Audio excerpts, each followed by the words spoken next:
You have to go more down.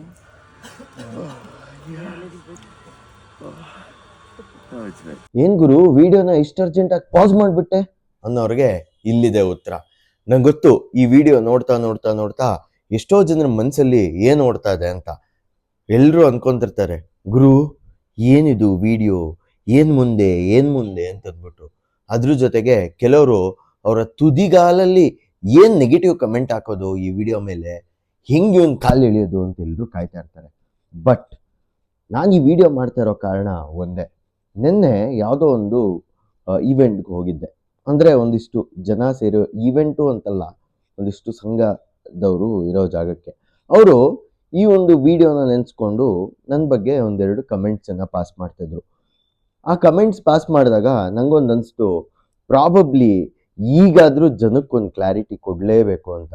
Guys, ಈಗ ನಾನು ಏನು ಆ ಒಂದು ಐಸ್ ಬಕೆಟ್ ಒಳಗಡೆ ಅಂಡರ್ಗೋ ಆಗ್ತಿದ್ದೀನಿ, that is called as ice bucket treatment ಅಂತ.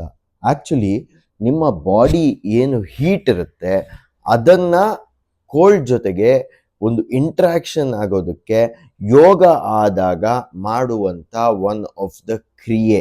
ಅದು ನಿಮಗೆ ಗೊತ್ತೋ ಗೊತ್ತಿಲ್ವೋ ನನಗೆ ಗೊತ್ತಿಲ್ಲ. ಬಟ್ ನೀವು ಗೋವಾದ ಅರಂಬೋಲ್ ಅನ್ನುವಂಥ ಒಂದು ಊರಿಗೆ ಹೋದರೆ ಇಲ್ಲಿ ಈ ಥರದ ಟ್ರೀಟ್ಮೆಂಟ್ಗಳು ನಿಮಗೆ ಅವೈಲ್ ಆಗುತ್ತೆ, ಓಕೆನಾ. And it was taken with all precautions, ಓಕೆನಾ.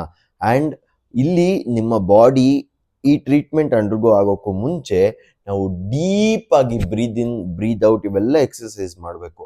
ಆದರೂ ಸಹ ನೀವು ಒಳಗೆ ಹೋದ ಕೂಡಲೇ ನಿಮಗೆ ಚಳಿ ತಡಿಯೋಕ್ಕಾಗಲ್ಲ, ಅಷ್ಟು ಕೋಲ್ಡ್ ಇರುತ್ತೆ. ಎಸ್ಪೆಷಲಿ ನೀವು ಒಬ್ಬರೇ ಹೋದ್ರಂತೂ 20 ಸೆಕೆಂಡಲ್ಲಿ ಎದ್ದು ಬರ್ತೀರಾ. ಅದಕ್ಕೆ if you have somebody along with you, ನಿಮಗೆ ಒಂದು ಸ್ವಲ್ಪ ರೆಸಿಸ್ಟೆನ್ಸ್ ಇರುತ್ತೆ. ಪ್ಲಸ್ ನೀವು ಓಂಕಾರ ಈ ಥರದ್ದೇನಾದರೂ ಪ್ರಾಕ್ಟೀಸ್ ಮಾಡೋದಕ್ಕೆ ಒಳಗಡೆ ಟ್ರೈ ಮಾಡಿದ್ರೆ ನೀವು ಇನ್ನೂ ಸ್ವಲ್ಪ ಜಾಸ್ತಿ ಹೊತ್ತಿರ್ತೀರ. ಇನ್ನೊಂದು, ಕೆಲವರು ನೀವು ಆ ಐಸ್ ಬಕೆಟಲ್ಲಿ ನೋಡಿ ಅವ್ರ ಕೈಯಲ್ಲಿ ಹೋಗ್ತಿದೆ ಅಂತ ನೀವೆಲ್ಲ ಕೆಲವರು ಕಮೆಂಟ್ ಮಾಡಿರೋದನ್ನು ನಾನು ನೋಡಿದ್ದೀನಿ. ಅದಕ್ಕೆ ಒಂದು ಕ್ಲಾರಿಟಿ ಕೊಡ್ತೀನಿ ಕೇಳಿ.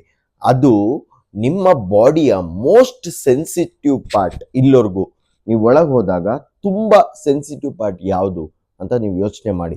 ಆ ಪಾರ್ಟ್ಗೆ ನಿಮ್ಮ ಕೈ ಆಟೋಮೆಟಿಕ್ ಆಗಿ ಹೋಗೋದು ಸಹಜ ಅನ್ನುವಂಥ ಕ್ಲಾರಿಟಿಯನ್ನು ಕೊಡ್ತಾ ಈ ವಿಡಿಯೋ ಮುಗಿಸ್ತಾ ಇದ್ದೀನಿ. ಇನ್ನೂ ಕಮೆಂಟ್ ಮಾಡಬೇಕು ಅಂತ ಅಂದ್ಕೊಂಡವರು ನಿಮ್ಮ ಕರ್ಮ ಕಣ್ರಿ, ಕಮೆಂಟ್ ಮಾಡ್ಕೊಳ್ಳಿ, ಯಾಕಂದರೆ ನಿಮ್ಗೆ ಬೇರೆ ಏನೂ ಗೊತ್ತಿಲ್ಲ.